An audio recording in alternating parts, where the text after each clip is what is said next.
নতুন এক উদ্ভাবনের মাধ্যমে বিশ্বকে চমকে দিল তাইওয়ান। ফেলে দেয়া গাছ থেকে তৈরি হচ্ছে টেকসই বস্ত্র।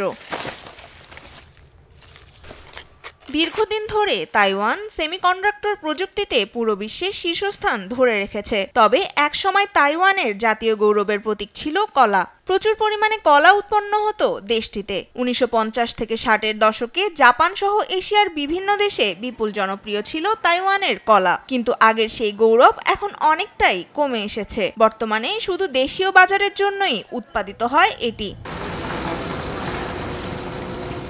সেই ইতিহাসের পথেই আবার হাঁটছেন উদ্যোক্তা নেলসন ইয়াং। তাইওয়ানের পশ্চিমের চ্যাংহুয়ার গ্রামীণ এলাকায় ইয়াংস ফার্ম টু ম্যাটেরিয়াল নামে তৈরি করেছেন এক নতুন প্রতিষ্ঠান, যেখানে কলা গাছের ফেলে দেয়া কাণ্ড থেকে পানি ঝরিয়ে ও শুকিয়ে ব্যবহারযোগ্য করে তুলছেন এবং কলার আঁশকে সুতা ও কাপড়ে রূপান্তর করছেন। এই আঁশ তুলার সঙ্গে মিশিয়ে টেকসই মোজাও তৈরি করা সম্ভব। আবার এটি থেকে তৈরি হয় চামড়ার বিকল্প ভেগান লেদারও। তবে এ বিষয়ে এখনো গবেষণা চলছে।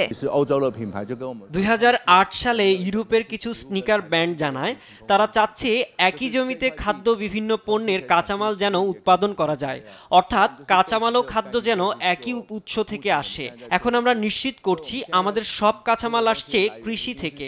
আমরা কৃষি বর্জ্যকে ব্যবহারযোগ্য করে তুলেছি। এছাড়াও ভবিষ্যতে আমরা এমন জুতো তৈরি করতে পারবো যার প্রতিটি উপাদান হবে প্রাকৃতিক কাঁচামালের।